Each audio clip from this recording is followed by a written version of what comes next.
আলামিন পবিত্র কোরআনের সূরা 3 এর মধ্যে বলছেন লাকাদ খালাকনাল ইনসানা ফি আহসানি তাকওয়িম।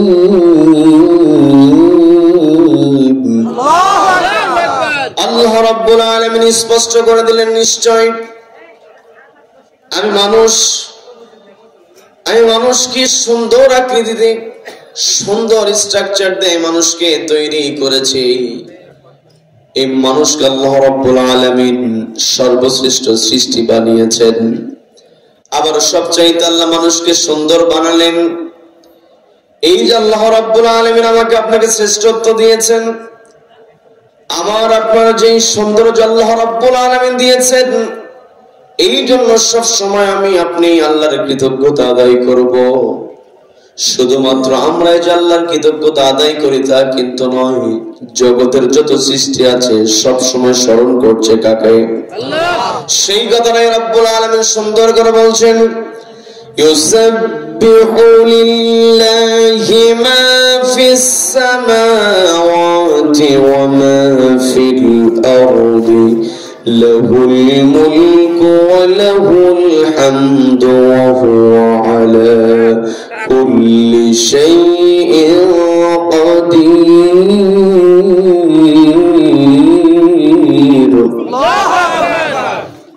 আল্লাহ রাব্বুল আলামিন স্পষ্ট জানিয়ে দিলেন, ইউসাব্বিহু লিল্লাহি মা ফিস সামাওয়াতি ওয়া মা ফিল আরদ,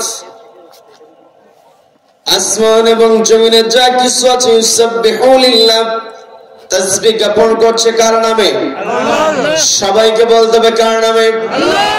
লাহুল মুলকু ওয়া লাহুল হামদ, আল্লাহর প্রশংসা, কারণ আল্লাহর রাজত্ব যার হবে প্রশংসা তারই হবে। কথা বলেন ঠিক কিনা? আবার আল্লাহ রাব্বুল আলামিন এই কথাটাকে আরো ক্লিয়ার করলেন পবিত্র কোরআনের 3 নম্বর সূরা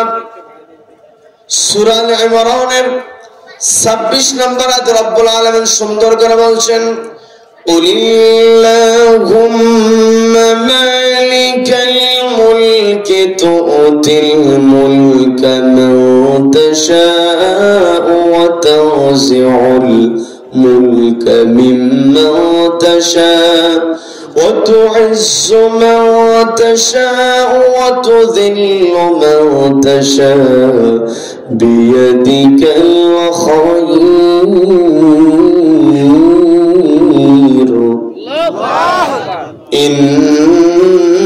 ইন্নাকা আলা কুল্লি শাইইন কাদির।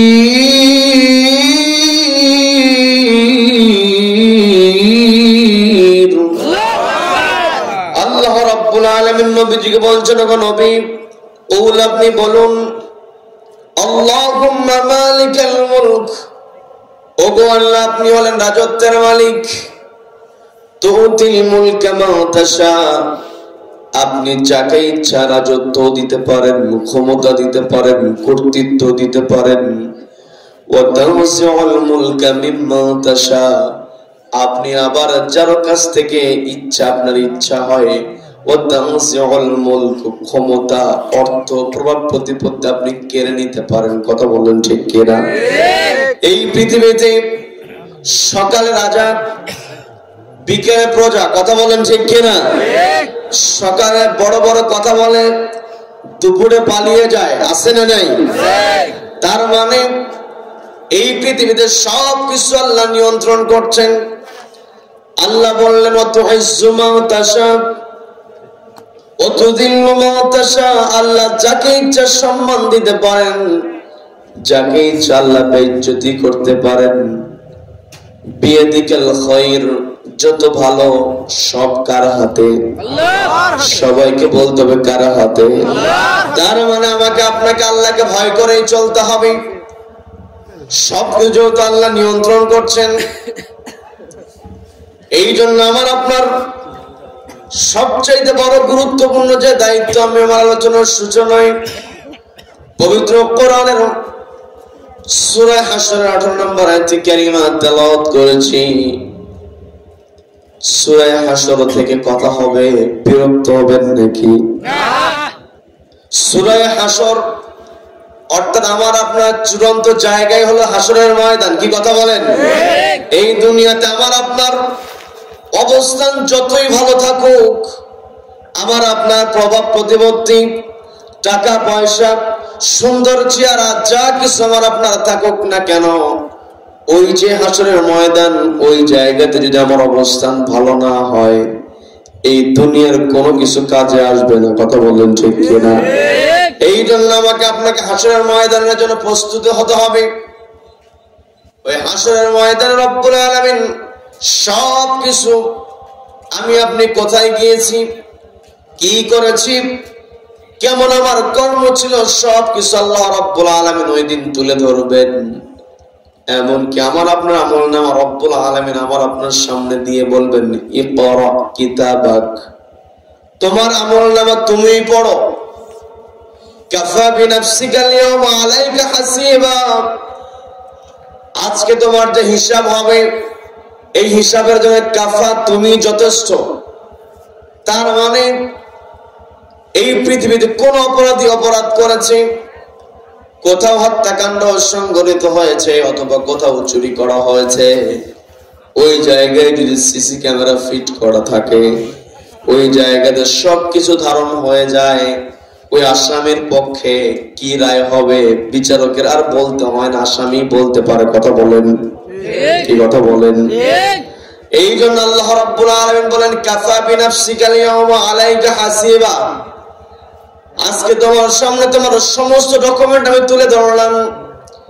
সেই কথাটাই রব্বুল আলামিন পবিত্র কোরআনের 17 নম্বর সূরা বনী ইসরাঈলের 13 নম্বর আয়াত আল্লাহ বলছেন, وَكُلَّ إِنسَانٍ أَلْزَمْنَاهُ طَائِرَهُ فِي عُنُقِهِ وَنُخْرِجُ لَهُ يَوْمَ الْقِيَامَةِ كِتَابًا يَلْقَاهُ مَنشُورًا। আল্লাহ বলেন, কুল্লু ইনসানিন, প্রত্যেকটা মানুষের ক্ষেত্রে আলজামনাহু, আমি সেট করে দিয়েছি, তায়রাহু, তার আমলনামা, ফি উনুকিহি, তার কাঁধের উপরে, ওয়া নুখরিজু লাহু, এই আমলনামাকে আমি খারিজ করব, বের করব, ইয়াউমাল কিয়ামা, কিয়ামতের ময়দানে, অর্থাৎ হাসরের ময়দানে। কথা বলেন ঠিক কিনা? আমি আমার আলোচনা শুরু করেছি সূরা হাসর থেকে। সূরার নাম্বার হলো 59, আয়াত নাম্বার হলো 18। সূরা হাসর 18 নম্বর আয়াত। সবাইকে বলতে হবে কত নম্বর? 18। ভালোই তো ছিল, হাত দিলেন ভাই। আমি বলি আপনার আওয়াজটা ফেটে যাচ্ছে, ঠিক আছে? ফাটাটা যদি নিয়ন্ত্রণ করতে পারেন করেন, বাইরে রিভাইভ দিয়ে লাভ নেই, যদি এখানে দিতে পারেন তাহলে দেন, ফাটা বন্ধ করার চেষ্টা করেন। সম্মানিত দিনী ভাইয়ের, আমার দিকে মনোযোগ। বিরক্ত হচ্ছেন নাকি? উঠতে দেরি হয়েছে, নামতেও দেরি হবে, থাকবেন তো? দেখি তো কারা কারা যাবেন। থাকার জন্য তুলেছে তো, মনে করছে হুজুর জিজ্ঞাসা করো যে কারা কারা থাকবে, ঠিক আছে? তার উদ্দেশ্য ছিল থাকা। আল্লাহ অন্তরেরটা দেখেন। কি কথা বলেন? কি কথা বলেন? ওই মরুভূমির মধ্যে উট হারিয়ে গিয়েছে, ধুধু প্রান্ত। উট হারিয়ে যাওয়ার পরে একেবারে জীবনের আশা ছেড়ে দিয়েছে যে আমার আর বাঁচার কোনো উপায় নেই, কারণ এখানে কে আসবে, কেউ তো আর উদ্ধার করতে পারবে না। তো একেবারে জীবনের আশা ছেড়ে দিয়ে সে ঘুমায় পড়ছে। ঘুম থেকে উঠে দেখে তার পাশে উট দাঁড়িয়ে আছে। এখন খুশি হয়ে আল্লাহর কৃতজ্ঞতা আদায় করতে গিয়ে বলতেছে, আল্লাহ তুমি আমার বান্দা, আমি তোমার, তুমি আমার বান্দা, আমি তোমার রব। তার মানে কি, ও খুশিতে বলে উঠবে, আল্লাহ তুমি আমার রব, আমি তোমার গোলাম, তুমি আমাকে ভালোবেসে আমি বান্দা, আমাকে ভালোবাসে, তুমি আমাকে উদ্ধার করেছো, খুশি হয়ে উনি আল্লাহকে বান্দা বলে ফেলছে, কিন্তু আল্লাহ তো সেটা গ্রহণ করেন না। কি কথা বলেন? তার মানে রব্বুল আলামিন দেখবেন আমাদের অন্তর, এই অন্তরে আমাদের কি থাকা দরকার জানার দরকার আছে না নাই? সম্মানিত দিনী ভাইরা, যে কথাই ছিলাম সূরা হাশর থেকে কথা বলা শুরু করেছি, আমাকে আপনাকে ওই হাশরের ময়দানে দাঁড়াতে হবে। ওই হাশরের ময়দানে দুনিয়ার কোন বিচারকের কর্তৃত্ব থাকবে না। দুনিয়াতে বিচারককে নিজের কাজে ব্যবহার করার জন্য কিছু টাকা পয়সা দিলে, কিছু সুযোগ সুবিধা দিলে রায়টা নিজের পক্ষে নেওয়া যায়, সুযোগ আছে। কিন্তু আলাইসাল্লাহু বিআহকামিল হাকিমিন, যেই দিন আল্লাহ বিচার কায়েম করবেন, ওই দিন ওই জায়গাতে কোনো অন্যায় করার কোন সুযোগ নেওয়ার কোন সুযোগ আছে নাকি? সুযোগ নেওয়ার কোন সুযোগই নাই। কি কথা বলেন? দুনিয়াতে আমি আপনি সুযোগ খুঁজি কেমনে ফাঁক করতে বাঁচা যায়, কিন্তু আল্লাহ রাব্বুল আলামিন বললেন ওয়াকুল্লু ইনসানিন আলজামনাহু তায়রাহু ফি উনুকি, প্রত্যেকটা মানুষের কাঁধের উপরে আমি আমলনামা সেট করে দিয়েছি।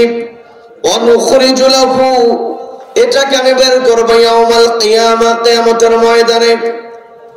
এই যে কিয়ামতের কঠিন ময়দান, আমার আপনার আমলনামা তুলে ধরা হবে। আমলনামা যদি ভালো হয়, আমলনামা যদি আমার আপনার ডান হাতে আসে, তাহলে আমি আপনি সফল। কিন্তু আমলনামা যদি আমার আপনার বাম হাতে চলে আসে, আমি আপনি ব্যর্থ। কি কথা বলেন? দুনিয়াতে একবার পরীক্ষায় ফেল করলে বারবার পরীক্ষা অংশগ্রহণের সুযোগ থাকে। কি কথা বলেন?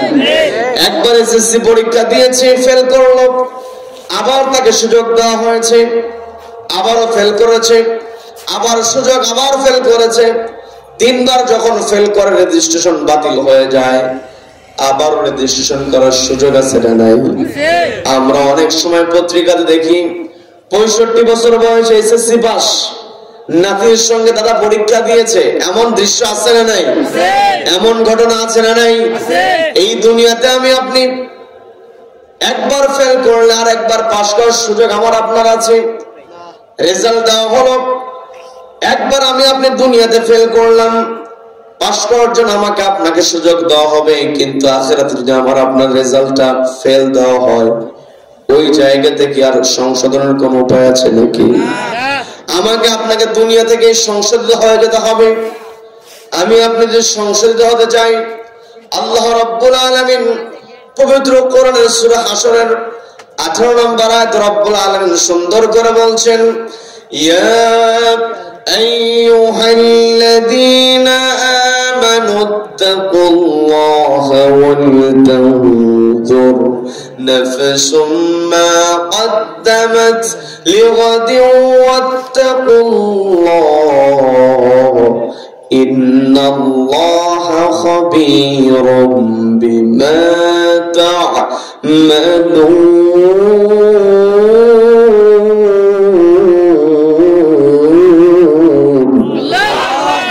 আল্লাহ রাব্বুল আলামিন বলছেন, ইয়া আইয়ুহাল্লাযীনা আমানু, বোঝার চেষ্টা করবেন। আল্লাহ বলেন, ইয়া আইয়ুহাল্লাযীনা আমানু, যারা ঈমান আনয়ন করেছো, কার উপরে? আল্লাহর উপরে। এই জায়গায় আল্লাহ শুধু ঈমানদারদেরকে ডাক দিয়েছেন, সবাইকে কিন্তু আল্লাহ ডাক দেন নাই। কোরআনের কোন জায়গায় রব্বুল আলামিন সকল মানুষকে ডাক দিয়ে আল্লাহ তার অর্ডার করেছে, আল্লাহ যার যে কথাগুলো বলা দরকার সেটা উল্লেখ করেছেন। কোন জায়গায় আল্লাহ কাফেরদেরকে সম্বোধন করেছেন। কিন্তু আমি যে আয়াতে কারিমা তেলাওয়াত করেছি, এই আয়াতে আল্লাহ রাব্বুল আলামিন শুধু ঈমানদারদেরকে ডাকলেন, ইয়া আইয়ুহাল্লাযীনা আমানু, ওহে যারা ঈমান আনয়ন করেছো। আমাদের ঈমান আছে না নাই? সবাইকে বলতে ঈমান আছে না নাই? তার মানে এই আয়াতটা আমাদের জন্য নাজিল করেছেন কে? আল্লাহ। আল্লাহ আমাকে আপনাকে ডাক দিয়ে বলছেন, ইত্তাকুল্লাহ, ভয় করো। কাকে? আল্লাহ। আল্লাহকে ভয় করতে হবে। এই পৃথিবীতে আমার আপনার সম্মান, আমার আপনার মর্যাদা বিভিন্ন জায়গায় বিভিন্ন ভাবে হতে পারে, কিন্তু আল্লাহর কাছে যদি আমি আপনি মর্যাদাবান হতে চাই, আল্লাহর কাছে যদি সম্মান আমরা পেতে চাই, ইন্না আকরামাকুম ইনদাল্লাহি আতকাকুম। আল্লাহ বলছেন ইন্না আকরামাকুম, তোমাদের মধ্যে যারা আমার কাছে সম্মানিত, আতকাকুম, যারা আমাকে বেশি ভয় করবে, যার অন্তরে আমার প্রতি ভয় বেশি, তার সম্মান মর্যাদা আমার কাছে যত বেশি। তার মানে আমি আপনি পৃথিবীতে যে অবস্থাতে থাকি না কেন, আমার আপনার ঘরটা কুড়ে ঘর হতে পারে, আমার আপনার বাড়িটা বিল্ডিং বাড়ি হতে পারে, আমার আপনার ব্যবসা প্রতিষ্ঠান ছোট্ট হতে পারে, আবার আমার আপনার ব্যবসা প্রতিষ্ঠান গোটা এলাকা জুড়ে হতে পারে। এগুলো দেখার বিষয় না। আল্লাহ বললেন, আল্লাহ দেখবেন শুধু অন্তর। কি কথা বলেন? তার মানে আমার আপনার অন্তরের মধ্যে নিয়ে আসতে হবে আল্লাহর ভালোবাসা, আল্লাহর ভয়। যেই ব্যক্তির অন্তর রয়েছে আল্লাহর ভালোবাসা এবং আল্লাহর ভয়, ওই ব্যক্তির দায়িত্ব আল্লাহ পরের যুগে যে বলছেন, তোমরা আল্লাহকে ভয় করবে। এরপর তোমাদের যে দায়িত্ব, তোমাদের নজর করা উচিত। প্রত্যেকটা নাফসের, প্রত্যেকটা মানুষের নজর করা উচিত আগামী দিনের জন্য সে কি পাঠিয়ে দেয়। অর্থাৎ আমার আপনার আমল নামা কিয়ামতের ময়দানে তুলে ধরবেন কে? সবাইকে বলতে হবে তুলে ধরবেন কে? আল্লাহ তো আমল নামা তুলে ধরবেন। এই জন্য আল্লাহ বললেন কিয়ামতের ময়দানে তোমাদের আমল নামা তুলে ধরা হবে। এই জন্য তোমাদের চিন্তা করা উচিত, তোমাদের নজর করা উচিত, মা কদ্দামাত লিগাদ, আগামী দিনের জন্য তুমি কি পাঠিয়ে দাও। এই পৃথিবীতে আমি আপনি যা কিছু করছি সব কিছু লিখিত হয়। কি কথা বলেন?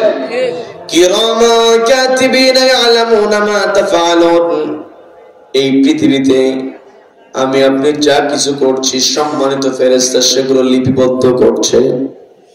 আবার আমার আপনার কাদের উপরে আল্লাহ যে তায়রাহু বললেন, আলজামনাহু তায়রাহু ফি উনুকি, আমি তার কাদের উপর আমলনামা সেট করে দিয়েছি। এই আমলনামা আমি আপনি বর্তমান প্রযুক্তির যুগে যদি আমি আপনি তায়রাহু এর ব্যাখ্যায় চলে যাই, এই তায়রাহু এর ব্যাখ্যা দাঁড়াবে হলো একটা অর্থ আসতে পারে, সেটা হলো মেমোরি কার্ড। বোঝার চেষ্টা করবেন। রাত একটু গভীর হয়েছে, পর্দালের মা বোনা যারা শুনছেন কানতে একটু খাড়া করে শোনেন, বোঝার চেষ্টা করেন। বর্তমান সময়ে প্রযুক্তির কল্যাণে আমার আপনার জন্য কোরআন বোঝা সহজ। বলেন আল্লাহু আকবার, বলেন আল্লাহু আকবার। এই কোরআনের মধ্যে বিজ্ঞান আছে না নাই? এমন কোন বিষয় নাই যেটা কোরআনের মধ্যে আল্লাহ উল্লেখ করেন নাই। আমার আপনার জন্য the complete code of life, পুরো জীবনে যা কিছু দরকার সবকিছু আল্লাহ কোরআনের মধ্যে ঢুকিয়ে দিলেন। আমার আপনার জীবনটা কেমন করে সাজাতে হবে নবীজি বললেন, মান জাআলাহু আমামাহু কাদাহু ইলাল জান্নাহ। যেই ব্যক্তি কোরআনকে তার পথ নির্দেশক, তার ইমাম, জাআলাহু বানিয়ে নেবে, আমামাহু তার ইমাম, এই কোরআনকে যে ব্যক্তি তার ইমাম বানিয়ে নেবে, অর্থাৎ এই কোরআনকে সামনে রেখে কোরআন অনুযায়ী যে জীবনটাকে সাজাতে পারবে, কাদাহু ইলাল জান্নাহ, এই কোরআন তাকে আল্লাহর জান্নাতে প্রবেশ করায় ছাড়বে। বলেন সুবহানাল্লাহ। তার মানে আমি আপনি যদি জান্নাতে যেতে চাই তাহলে আমাকে আপনি কোরআনকে মেনে চলতে হবে। আমার আপনার অন্তর আল্লাহর ভয় আনতে হবে। আল্লাহ যে কথাটা বললেন, ওয়াল তানজুরু নাফসুম মা কদ্দামাত লিগাদ, তোমাদের নজর করা উচিত, চিন্তা করা উচিত আগামী দিনের জন্য তোমরা কোন কোন আমলগুলো জমা করছো, কোন কোন আমলগুলো আমলনামায় তোমরা তালিকাভুক্ত করছো। আমলনামা যদি তোমাদের ভালো হয় তোমরা জান্নাতে যেতে পারবে, আর আমলনামা যদি খারাপ হয়ে যায়, ইন্নাল ফুজ্জার লাফি জাহিম, যার আমলনামার মধ্যে ফুজ্জার থাকবে, পাপ থাকবে, ওই ব্যক্তি জাহিম অর্থাৎ জাহান্নামে চলে যাবে। আর আল্লাহ বলেন, ইন্নাল আবরার লাফি নাঈম, যার আমলনামে আবরার থাকবে, ভালো কাজ থাকবে, নাঈম সে জান্নাতের মধ্যে থাকবে, নিয়ামতের মধ্যে থাকবে। বলেন আল্লাহু আকবার। আমি আপনি যদি আল্লাহর নিয়ামত পেতে চাই, আল্লাহর রহমত পেতে চাই, আল্লাহর বরকতে আমি আপনি যদি এই পৃথিবীতে শান্তিতে থাকতে চাই, মনের শান্তিটাই হলো বড় শান্তি। যার অন্তরে আল্লাহর ভয় আছে তার মনের মধ্যে শান্তি সবচাইতে বেশি। কি কথা বলেন? কি কথা বলেন? তার মানে আমার আপনার দায়িত্ব আল্লাহকে ভয় করতে হবে। শুরুতেই যে কথা বলে আমি শুরু করছি, আমার আপনার প্রথম দায়িত্ব হলো আমার আপনার অন্তরে কার ভয় পয়দা করতে হবে? সবাইকে বলতে হবে কার ভয়? আল্লাহর ভয় আমার আপনার অন্তরে আনতে হবে। আল্লাহর ভয় যার অন্তর যত বেশি তার সম্মান মর্যাদা তত বেশি। আল্লাহর ভয় যার অন্তরে আছে ওই ব্যক্তির দায়িত্ব হলো সে এমন ভাবে কাজ করবে তার কাজ করার মধ্যে সতর্কতা চলে আসবে। এর কারণটা হলো এই পৃথিবীতে যা কিছু করা হয় সবকিছু লিখিত হয়।